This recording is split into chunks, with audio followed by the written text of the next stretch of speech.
وہی رب فرماتا ہے بندے تو غم نہ کر وما من دابۃ فی الارض الا علی اللہ رزقھا، رزق کا ذمہ اللہ فرماتا ہے میں نے لے لیا ہے، میں زمین پر جینگنے والوں کو رزق عطا کروں گا۔ اور جب اس نے لے لیا ہے ذمہ تو پھر اپنے علم کی بات کرتا ہے، بندہ تیرا علم کتنا، تیرا ہنر کتنا، ارے تو تیرے بیٹے کو رزق نہیں پہنچا سکتا، تیرا بیٹا کہیں اور ہو، یہاں رہ کر تو کھلا نہیں سکتا، تو پلا نہیں سکتا، تو جان نہیں سکتا، لیکن میں وہ رزق دینے والا ہوں یعلم مستقرہا ومستودعہا، میری مخلوق کون سی جگہ پر رہ رہی ہے میں وہ بھی جانتا ہوں، اور کہاں رہ رہی ہے وہ بھی جانتا ہوں، اور ہر جگہ رزق پہنچانا میری ذمہ داری ہے،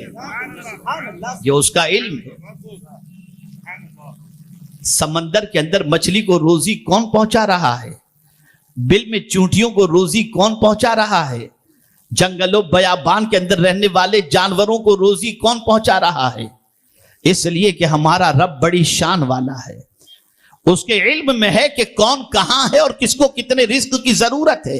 اسے وہاں تک رزق وہ پہنچا دیتا ہے۔ میرے پیارے آقا صلی اللہ تعالی علیہ وسلم کے پیارے دیوانوں، ساری خرابیوں کی جڑ یہ ہے کہ بندہ اپنے رب کے بارے میں کچھ نہیں جانتا، اپنے رب کے حوالے سے کوئی واقفیت نہیں ہے۔ اللہ اکبر! اور جب سب سے رب کے حوالے سے واقفیت ہو جائے، اس کی شان کے حوالے سے واقفیت ہو جائے، اور علم اس کے پاس اپنی بساط بھر آ جائے تو اس کا یقین اپنے رب پر پختہ ہو جاتا ہے۔ مثال کے طور پر میں آپ کو بتاؤں، آپ دیکھیے ابھی 2 دن پہلے سیدنا صدیق اکبر رضی اللہ المولا تبارک و تعالی عنہ کا یوم وصال گزرا۔ آپ ذرا سوچو تو صحیح، غار کے اندر موجود ہیں، رسول اعظم کے ساتھ موجود ہیں۔ اب آپ دیکھیں میرے پیارے آقا صلی اللہ علیہ وسلم کے پیارے دیوانوں، غار ہے،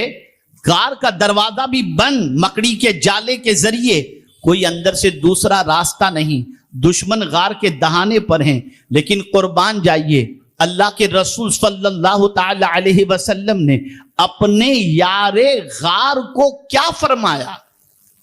کیا فرمایا؟ اس لیے کہ حضور سے زیادہ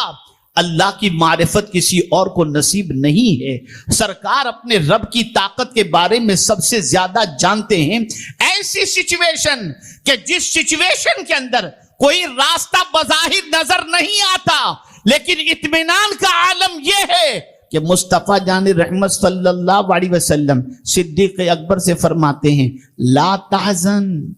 ان اللہ معنا، ابو بکر غم نہ کرو، اللہ ہمارے ساتھ ہے۔ میں آپ سے پوچھنا چاہتا ہوں، یہ تو آپ نے بارہا سنا، جب بھی صدیق اکبر کی حیات طیبہ پر گفتگو کی جاتی ہے آپ اسے ضرور سماعت کرتے ہیں، لیکن مجھے یہ بتائیے کیا صدیق کا خدا کوئی اور ہے، مصطفیٰ کا خدا کوئی اور ہے، اور ہمارا خدا کوئی اور ہے؟ نہیں، وہی ان کا بھی اللہ ہے، ہمارا بھی اللہ ہے۔ لیکن میرے پیارے آقا صلی اللہ علیہ وسلم کے پیارے دیوانوں، وہ اس یقین کے ساتھ اس لیے کہہ رہے تھے کہ اپنے رب کے بارے میں جانتے تھے۔ ہم تو انگوٹھی کے نگینوں کے بارے میں جانتے ہیں، فیروزہ پہنو گے تو مال بڑھے گا، یہ پہنو گے تو یہ بڑھے گا، یہ دھاگا پہنو گے تو یہ چلے گا، ہم یہ جانتے ہیں، اپنے رب کے بارے میں کچھ نہیں جانتے، اپنے رب کے حوالے سے کوئی واقفیت نہیں۔ اے رسول اعظم صلی اللہ علیہ وسلم کے دیوانوں، آج اللہ عز و جل کے بارے میں واقفیت صحیح طور پر اس کی قدرت اور علم کے بارے میں نہ ہونے کی وجہ سے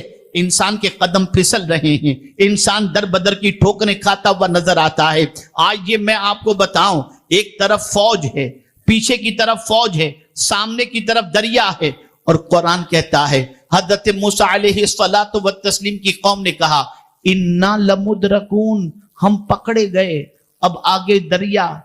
پیچھے فوج، اب تو بچنے کے کوئی امکانات نہیں، دریا میں گئے تو ڈوب جائیں گے، کھڑے رہے تو فوج مار ڈالے گی، اب کیا کریں؟ لیکن ایسی سچویشن جہاں بظاہر کچھ نظر نہیں آتا، بچنے کا کوئی سامان نظر نہیں آتا، لیکن قادر مطلق رب قدیر کی قدرت پر حضرت موسیٰ کا یقین جواب دیتا ہے کلا،